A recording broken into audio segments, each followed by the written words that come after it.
Hi and welcome to the Market Alert for Monday, the 25th of January 2020. So Friday we saw the future slide as euphoria fizzles on renewed lockdown fears. This is something I'd spoke about in Friday's Market Alert, oddly enough, that Biden had his 99-day mandate of wearing a mask, and also no doubt they're going to go back into a national lockdown as we go forward, although it seems to be very quiet on the COVID news front in the US at the moment.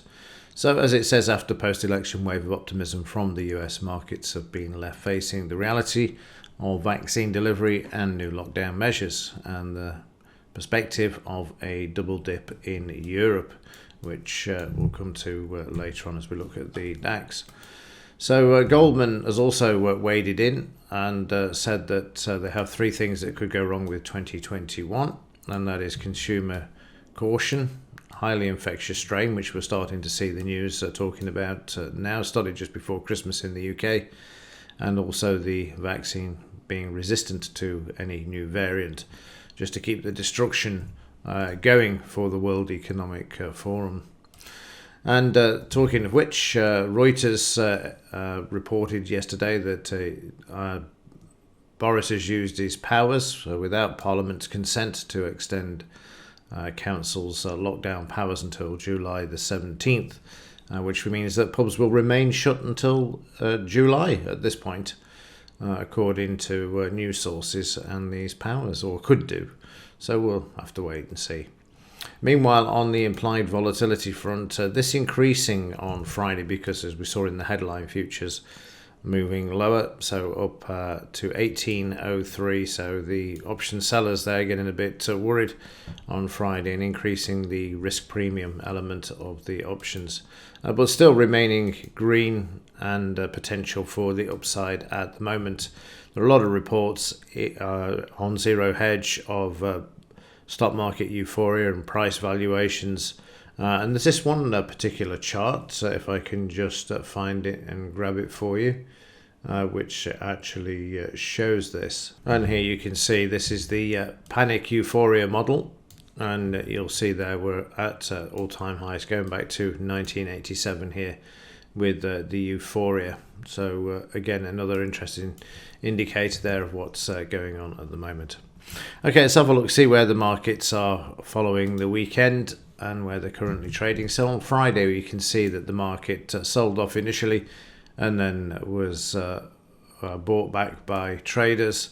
You see the increase in volume there, not above the average, but certainly an increase on the previous day and also off the lows, and also closing above the 20-bar moving average, currently trading at the 5-bar moving average. So what I would be inclined to do here is to go from this high to this low and just draw in the Fib retracements there. I'm just going to get rid of the 38. Actually, I'm going to redraw that. It just seems slightly odd, that does. Let me just redraw that. That's more like it. I'm going to say that's an odd set of fibs. Right, so through the 38, through the 50, and currently at the 62. So again, make a note of these areas of resistance that are likely to appear in the chart, in the 2-minute chart, or any other time frame going forward there. So the market trading down to that 78.89, and also make a note of the 20-bar moving average as well in the daily chart, just so that you're aware, which is currently trading at 585.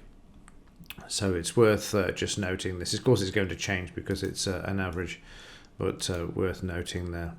Okay, let's have a look at overnight. We can see that prices are above the DP.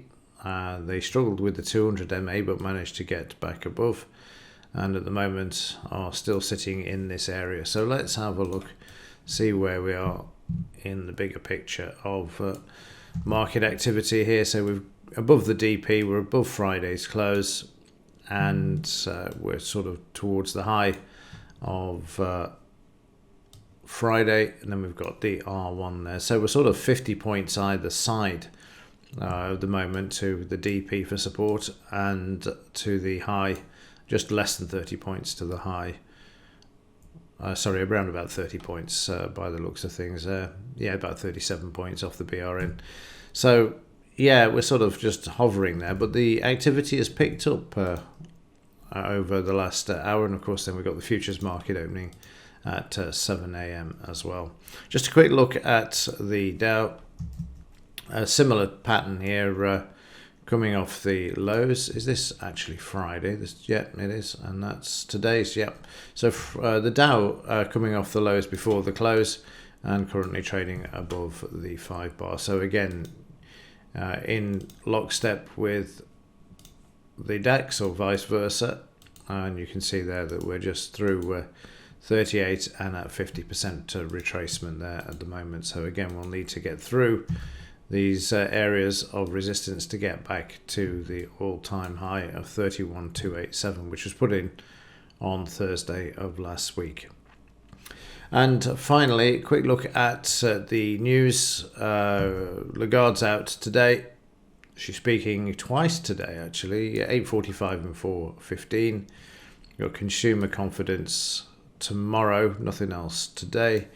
And Wednesday, we've got FOMC rates to remain unchanged there. Don't forget, Yellen is now in the Treasury in the US as well, so working with Powell, big mates. And on Thursday, we've got advanced GDP, advanced price index, unemployment claims, and CB leading index. Interesting that there's no forecast for the initial jobless claims this week, first week of Biden's presidency. I'm sure that they'll come up with a figure before we get to Thursday. Okay, so that's the quick roundup and a look at where we could go today. And now I'll have a quick look through what happened during Friday's session. Friday was dominated, as I said in the alert, by the flash news, and you can't really get any momentum in the market when you have such a number of news items so closely next to one another. So let's just wind forward. This is the pre-market, and already we traded down to 50% retracement in the daily chart, which you can see there. And then you see the market gone through the low as well in the futures. They'd opened up, sold off, and then found support at the BRN at 850. And let's just move forward. And then we saw the markets immediately move to the upside, offering a potential buy signal. The volume was massive in this bar, and you'll see there it's just at a straight reversal, and then we get a straight reversal to the downside, and then we see them buying back. And this is a market waiting for the news, which, like I say, there was a lot of news on Friday, and then we had a sell signal which then did move to the downside. The news was good for the European Union flash figures coming out at 51.5, but this then sent the market even lower, which is bizarre. So now I'm going to look at the daily chart just to see where we are, heading to 62%. And then the market finds support at the S2. You can see the buying coming in here. You've got this big increase in volume. And then prices trade sideways. We've got the next news. Let's just move forward. And then you can see the German flash. I'll just bring it back. Also coming out slightly better on the PMI manufacturing, just a bit lower there. Not that the market was taking any notice of it, but a bit of more positive news there. There were more important things to do, like get the market back up when any news, to be honest with you. So then we see the market tested here. You can see the very high volume market closing back at the S2.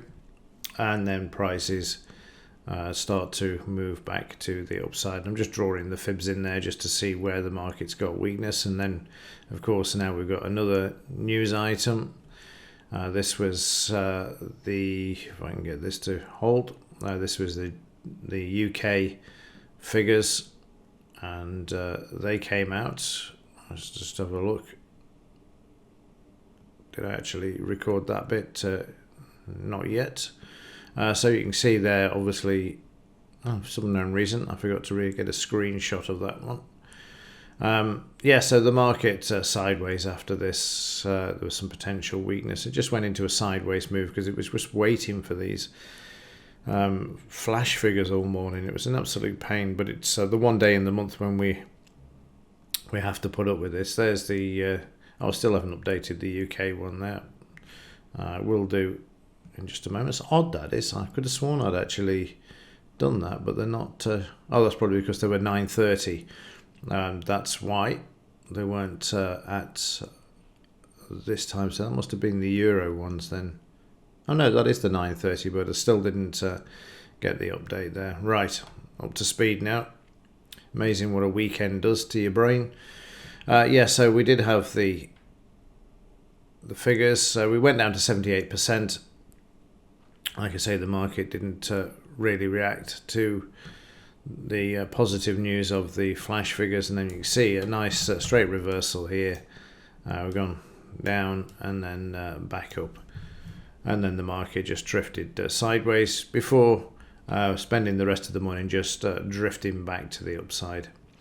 So it was a messy morning really, but then it's the news that will do this. Okay, so in the afternoon, the market already moved back to the S1. If we just go back to the morning session there, you can see there's the S1. So the market had moved back up to the S1 through the rest of the morning. So it was stuck in this range for the morning, which wasn't a bad range actually. I mean, it's 100 points from here down to here, but it was just news driven in the way that it actually traded down to it.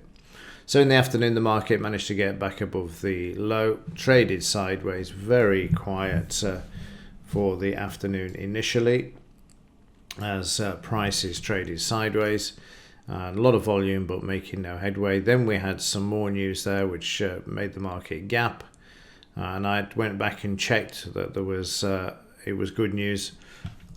Why the market jumped, which was here, and there you can see the UK ones were actually less than forecast as well. So yeah, that was the US 245, and then the market gapped higher, put in a big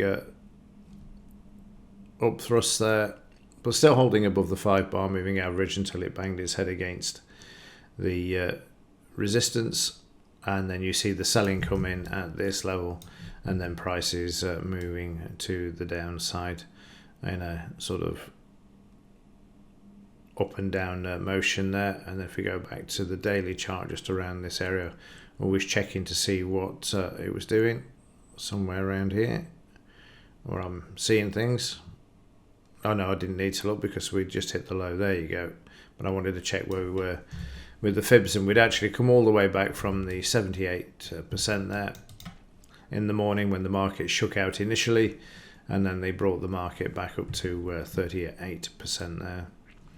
And at the low, the market finds some support. It's a bit choppy.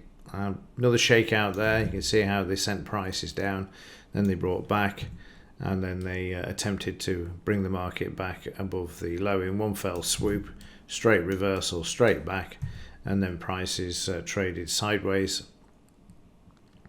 which you can see there. Then as the evening moved on and the Dow started to come back, prices managed to rally back up to the BRN there. So nice move later on in the evening, but of course the spreads widen with all of the spread betting companies in the UK after 4:30. So yeah, a really odd sort of day. It's the news that plays havoc with the German DAX when you've got all of the flash news out, and it's all just a sort of either 20 minutes, half an hour in between. So always difficult. Aside that, you just take a position and hope for the best as the news is released, or a bigger time frame. Okay, that will do it for today. If there is anything else to report, I will let you know. But otherwise, as ever, thanks for watching. See you in the next.